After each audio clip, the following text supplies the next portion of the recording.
Well, good day all, and thank you for watching. This is a rose bush that's just been pruned. So we usually prune our roses twice a year. A light prune in summer after they've finished flowering, and a hard prune in winter. So this is winter at the moment, even though it's beautiful and sunny. First step is to get rid of any dead wood and diseased wood, which is what has happened here.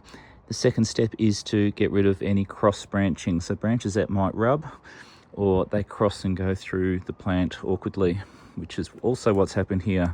And then you prune back to the nearest bud, and usually we recommend you go down to like a pencil width, which is about that width there. So if you go down to pencil width everywhere and have a bud, so here you can see we've gone just behind the bud and it's going to come out towards us, this bud here. So that's usually how we prune the roses. Also, when you prune them, you do it on an angle so water doesn't just sit there. So you can see here, this one here, the bud's out the side here and it's pruned on an angle.